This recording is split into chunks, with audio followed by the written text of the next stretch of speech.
Hello friend, good morning. સવારના 10 વાગવા આવ્યા છે અને તમને એવું થતું છે કે કેમ સણોસરાથી બ્લોગ શરૂ થઈ રહ્યો છે, કેમ કે તુલસીને વિડીયો શૂટ થયા કે એવી કન્ડિશન નથી. આજે પણ એ દવાખાને જવાની હતી, કેમ કે જે 2 દિવસ થયા છે દવાખાને જઈને આવી છે અને ફરીથી તાવ ભરાઈ ગયો હતો ગઈ રાતે. એટલે હવે થોડીક તકલીફ ખૂબ વધી રહી છે, તો વ્લોગ એ ઉતારી શકે એમ છે ને. પાછી તકલીફ, હા, થોડીક તબિયત સારી થશે તો એ શૂટ કરશે, બટ ત્યાં સુધી તમને હું અહીંથી તમને ત્યાંના સમાચાર આપીશ અને અહીંના વિડીયો તમને હું બતાવીશ. તો સારું, ચાલો મળીએ. હેલો મિત્રો, તો બપોરનું ટાણું થઈ ગયું છે. તુલસી તો ત્યાં વિડીયો બનાવતી નથી, તો હવે હું ને બા બે અહીંયા છીએ. બા હુતા છે. બા ને બપ્પાને બેન ચિકનગુનિયા થઈ ગયો હતો, બટ 5 દિવસ થયા બાને ફરક છે. બપ્પાને બી થોડો થોડો ફરક છે, રોજ એવું ઉધરા ખાય છે. બરોબર છે. તો બપોરનું જમવાનું થઈ ગયું છે અને તુલસી બી દવાખાને ગઈ હતી અને ફરી કંઈક તાવ આવી ગયો હતો, એટલે દવા લઈ અને ઘરે પાછી આવી રહી છે. અને અત્યારે આંગણવાડી વાળા કોઈ બહેનો આવ્યા હતા, તો એને એવું કીધું કે અમારો વિડીયો બનાવ્યો છે, અમને જાણ તો કરવી પડે ને તમે અમારી પાસે એક વખત આવ્યા નથી કે લખાવી જવું પડે.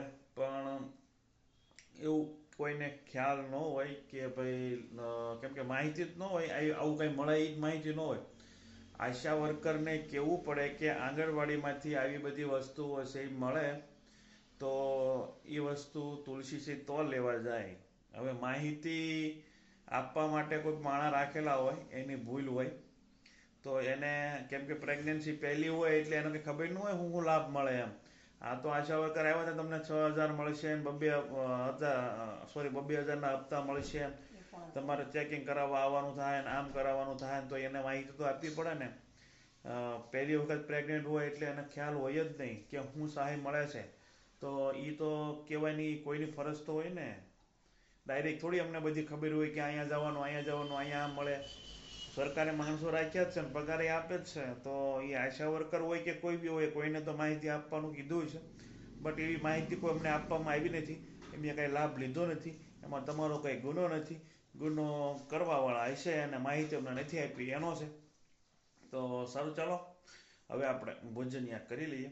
બટ એ હમણાં આવ્યા થયું, મને બાઈ કીધું, તો મેં કીધું હું જવાબ દઈ દઉં અને તુલસીને બી હું હજી પૂછી લઈશ કે ભાઈ તું એક વખત ગઈ હતી કે નથી ગઈ. બરોબર છે, જે કાંઈ છે એ. સારું, ચાલો મળી જાવ. બા અને પગ લાંબા હતા, બરોબર, પાછી પણોઠી વાળી ગયા, કેમ કે મજા નથી, શરીરના ગોઠણ ને વાહન કડ્યું ને બધું દુખે છે, કેમ કે ચિકનગુનિયા થઈ ગયેલો છે. બરોબર છે. બા જમે છે, બપ્પા ગયા છે એક લગ્નમાં, દાદા ગયા છે એક લગ્નમાં. બરાબર છે. અને મેં જમી લીધું છે. અને વાત રહી જે કાંઈ મેં તુલસી હારે વાતચીત કરી લીધી અત્યારે, તો બસ એ જ તે કે મને કોઈ કહેવા આવ્યું નથી કે તમે આંગણવાડીમાં જઈને આવી વસ્તુ મળતી હોય છે તો તમે લઈ આવજો. એટલે માહિતી આપવા વાળા લોકો છે એ સરકાર રાખતી હોય છે, તો એ વ્યક્તિની ભૂલ હોઈ શકે, કદાચ આંગણવાડી વાળાની ભૂલ ન હોય. બરોબર છે. અગાઉ મેં વાતચીત કરી હતી મેડમ હારે, તો એને મેં બી કીધું હતું કે ભાઈ, પ્રેગ્નન્સી હોય ને પહેલી વખત હોય એટલે કોઈને ખબર ન હોય ક્યાંથી શું લાભ મળે છે. અને સરકાર દરેક વસ્તુમાં, દરેક યોજનાઓ હોય તેને છે એ દરેક લોકો સુધી અને ઘરે ઘરે પહોંચાડવા માટે છે એ માહિતી આપવાવાળા છે એ લોકો રાખતા હોય છે. તો સરકાર આમાં બી રાખતા છે, તો કંઈક આઈડિયા હોત તો ફોર્મે ભરી જાત. પણ 9મો મહિનો થઈ ગયો છે, કાલ હવે ડિલિવરી થઈ જશે, બટ હજી લાભ કાંઈ અમને મળ્યો નથી. એટલે થોડોક આક્રોશમાં કીધું હોય છે તુલસીએ. અને એ બી પાલતાણા ગઈ પછી એને ખબર પડી કે તમને કંઈ મળ્યું છે તુલસી કે નહીં, તો ત્યાંથી એને માહિતી મળી હતી. બીજું કંઈ હતું ને, બાકી કંઈક 6,000 રૂપિયા મળે છે. તો એ બી 9 મહિના ઉપર થઈ ગયું છતાં છે, એક રૂપિયો છે એના ખાતામાં પડ્યો, તો એના તો બેંકની પાસબુકની ઝેરોક્સ છે, આધાર કાર્ડ છે, ઘણા બધા ડોક્યુમેન્ટ છે એ જમા કરાવ્યા છે અને 6 મહિના થવા આવ્યા છે. કોક કહે છે કે 6ઠા મહિને એક હપ્તો આવે, કોક કે 7મા મહિને આવે, કોક કે 9મા મહિને આવે. અમારે 9 પૂરા થઈ ગયા, એકે આવ્યો નહોતો. વિડીયો બનાવ્યો ને પછી એક હપ્તો આવ્યો 3,000નો. એ વિડીયો બનાવ્યા પછીનો ફાયદો કદાચ એ લોકોએ કોઈ જોયો હોય ને પછી હપ્તો પડ્યો હોય, તો આવું બધું છે. બાકી જે છે એ રિયાલિટી કીધી છે તુલસી, બાકી કાંઈ છે નહીં. બાકી કોઈને વ્યક્તિગત એવા ઈરાદાથી કોઈને કીધું નથી, બરાબર છે. બાકી તમારી ભૂલ ના હોય તો જે લોકોને ઘરે આવીને માહિતી આપવાની હોય એ લોકોની ભૂલ હોય કે તમને લાભ જે કાંઈ મળે છે એ તમે લાભ લેજો. એવું એક વખત મારા મમ્મીને કહેવા કોઈ આવ્યું નથી, નથી તુલસીને કોઈ કહેવા આવ્યું, મને તો કોણ કહેવા આવે. તો આવું બધું છે. એટલે આના માટે તુલસીએ વિડીયો બનાવ્યો છે. એમાં કદાચ મારા ખ્યાલ પ્રમાણે વ્યક્તિગત આંગણવાડીવાળાને છે કીધું નથી કે એ કંઈક ખાઈ ગયા છે કે આ છે તે છે, પણ એને ઓવરઓલ બધાનું કીધું છે. બાકી જો એવું કાંઈ છે તો એના માટે સોરી, બરોબર છે. બાકી તો એવું મારા ખ્યાલ પ્રમાણે કીધું નથી, બરોબર. સારું, હાલો આગળ મળીએ, બરોબર. બા ભોજનિયા કરી રહ્યા છે તો મળીએ. ચાલો મિત્રો, બપોરના 5 વાગવા આવ્યા છે અને આપણે એક વિડીયો એડિટ કરવાનો હતો મારી ચેનલમાં શૈલેષ ચૌહાણમાં, તો એડિટ કરીને પબ્લિશ પણ કરી દીધો કમ્પ્લેટ. અને બા અહીંયા થોડુંક ઘણું કામ કરે છે. વચ્ચે હમણાં મજા બગડી હતી કે પેટમાં બળે છે તો આઈસ્ક્રીમ ખાધો, પણ એનો ફેવરિટ આઈસ્ક્રીમ છે એ આવ્યો નહીં. કયો બા તમારો ફેવરિટ આઈસ્ક્રીમ હતો? એટલે કેવો પણ કૃષ્ણપરા મળે નહીં, કોઠી આઈસ્ક્રીમ બાને ખાવો હતો. પણ મને તો એમ હતું કે પ્લેન આઈસ્ક્રીમ છે એ દર્દી માટે હોય, તો મેં પ્લેન આઈસ્ક્રીમ છે એ શીતલવાળાનો મંગાવ્યો હતો. તો બા કે નથી ખાધો તો ખાઈ લઈશું. પણ હવે હું તો કાંઈ આઈસ્ક્રીમ ખાવો નથી. પપ્પા સવારે સાંજે ખાઈ જાય કે બા સાંજે ખાઈ જાય. તો સારું, હાલો જો બધું ઘર ખાલી ખાલી છે. અને પહેલી રૂમમાં તમને ખ્યાલ છે દદા હતા, દદાનો ત્યાં હોકારો છે એ હવે બંધ થઈ ગયો હાવ, કેમ કે દદા ઉપર વહી ગયા છે ભગવાનની પાસે. બા એમ કહે છે દદા બહુ સાંભળે છે, કેમ કે ગમે ત્યારે હેઠ આવીને શીલ્યા, પછી શૈલાને બાને બોલાવે, તુલસીને બોલાવે, બા કાકીને બોલાવે, મોટોબાને બોલાવે. હા, તે એક ધારા સાલું જ હતા. એક ધારા હતું નહીં, વહી જાય એવું લાગતું નહોતું. બટ હવે આપણા હાથમાં તો કાંઈ છે નહીં. એવું છે, બરોબર.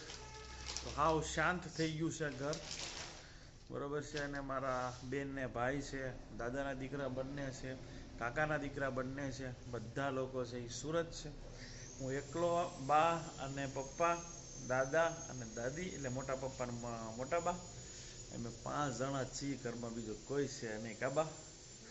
એટલે બધું ખાલી ખાલી લાગે. વાર તહેવાર આવે, લગ્ન પ્રસંગ આવે તો પાછું ભર્યું ભર્યું થઈ જાય. ક્યાંય તમારા સામે નહીં, નકર દેકારાત કરતા હોય છોકરા, ઓલાય મન માર્યું, ઓલાય મન માર્યું, નામ ને તેમને. પણ હવે અત્યારે એકલા છે. એમાં બા ને પપ્પા બે બીમાર છે પાછા, અને ચિકનગુનિયા થઈ ગયો છે. તો સારું, ચાલો આવું બધું છે. હું થોડીક ફાફડી ખાઈ લઉં, થોડીક એનર્જી. બા મારી હાટે ફાફડી લાવ્યા છે ભાવનગર, સોરી ગામમાંથી, કાલ કે પંદી. તો હું ખાઈ લઉં. બાએ આઈસ્ક્રીમ અડધો ખાધો છે, અને હવે ફેર પડ્યો આઈસ્ક્રીમ ખાધા પછી તમને કાંઈ કે પછી આમનામ જ છે? થોડોક ફેર પડ્યો, હજી તો બોલી શકતા નથી. તો સારું, હાલો મળીએ. ચાલો મિત્ર, આપણે સંજયભાઈના ધાબા ઉપર આવી ગયા છીએ. દઉં દળાવ આવ્યો હતો. દઉં દળાય ક્યાં સુધી તો વાટે રહેવું પડે. અહીંયા જોઈએ ને કબૂતરા માટે મસ્ત મજાનું બનાવેલું છે. લે કબૂતરા ઉડાડે હોય, કબૂતરાને રોજ ઉડાડવાના, રોજ પાછા ઘરે વહી આવે, સાઈડ નાખે ને એવું બધું કરે. બેક કેમેરાથી હમણાં બતાવું તમને, બરાબર. રોજ પાછા ઘરે વહી આવે. પિંજરું છે મોટું જબરું, જો આ કબૂતરા ફર્સ્ટ ક્લાસ. ધોળું એક ઉડાડી દીધું પાછું એને, આમાં એ લાગે. આ એક બી એક તોળું આમાં છે, પાછું હજી 2 તોળા છે. ઘણા ભેગા કર્યા. હું આ એની કબૂતરી જોડી. હા, પાછા આવી ગયા છે ના તો હે ભાઈ, ઉડાડે છે. જે બચ્ચા હોય ને પછી ઉડતા કે શીખે ને એમ, પણ શીખતા નથી. જો ભાગ્યું ભાગ્યું ભાગ્યું ભાગ્યું ભાગ્યું. અંજન પાછું આવશે, જો આવી ગયો પાછું અંજન. અચ્છા, આગળ જાતા નથી હે ભાઈ?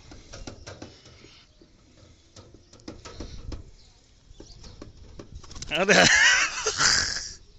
અંજન બેહી ગયું, અંજન બેહી ગયું.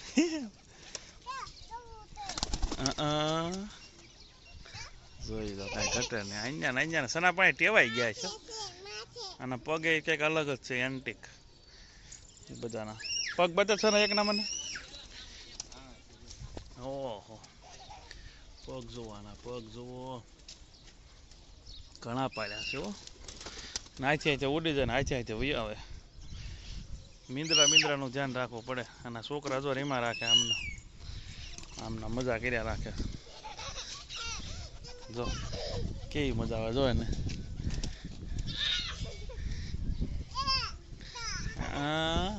જો આવ્યું જો બે ગયો અહીંયા.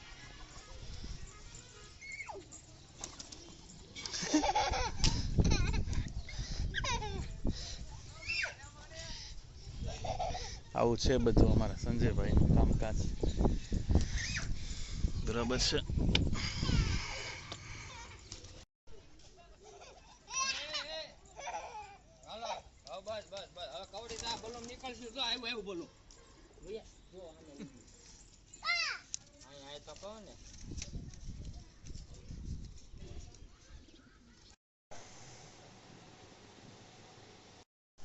મારા ભાઈનો છોકરો છે. એના પપ્પા છે એ વર્ષ દિવસ ઉપર થઈ ગયું છે, એક્સપાયર થઈ ગયા ને કેન્સર હતું અને અત્યારે એની છેલ્લી ભરતી હતી અને એક્ઝામના કંઈક 6 મહિના ઉપર થઈ ગયું હતું. રિઝલ્ટ આવતું નહોતું અને અત્યારે રિઝલ્ટ આવ્યું છે અને એના છે આર્મીમાં અગ્નિવીર જે 4 વર્ષની જે જોબ નવું જે અપડેટ આવ્યું છે એમાં એનો વારો આવી ગયો છે. અમે બહુ બધી પ્રાર્થના કરી છે કે આનો મેળ આવી જાય, કેમ કે એના પપ્પા છે એ નાની ઉંમરમાં છે એક્સપાયર થઈ ગયા હતા અને 2 ભાઈ નાની ઉંમરે હતી હજી એમ. એટલે નોકરી લાગી જાય તો બહુ સારું થઈ જાય, પણ ભગવાનની દયાથી લાગી ગઈ અને મારે તો મેં એને કીધું કે માનતાય છે હનુમત ચાલીને જવાનું છે અમારે એને લઈ. કાલે ડોક્યુમેન્ટ વેરિફિકેશન માટે એ જાય છે, પછી ત્યાંથી રિટર્ન આવશે, પછી એના મહિના દિવસ આસપાસથી ગમે જ્યાં બી ટ્રેનિંગ હશે ત્યાં જવાનું થશે. એટલે નોકરી અત્યારે કન્ફર્મ થઈ ગઈ છે, બરાબર છે. તો અમારા પરિવારમાં છે એ પહેલો છે છોકરો જે આર્મીમાં લાગ્યો છે. તો આવું છે. તો સારું ચાલો હવે હું વિડીયો એડિટ કરી નાખું. 8 વાગવા આવ્યા છે. આજનો વિડીયો આપણે પૂરો કરીએ છીએ. વિડીયો તમને સારો લાગ્યો વિડીયોને લાઇક શેર અને સબસ્ક્રાઈબ કરી દઈએ. Thank you for watching. By.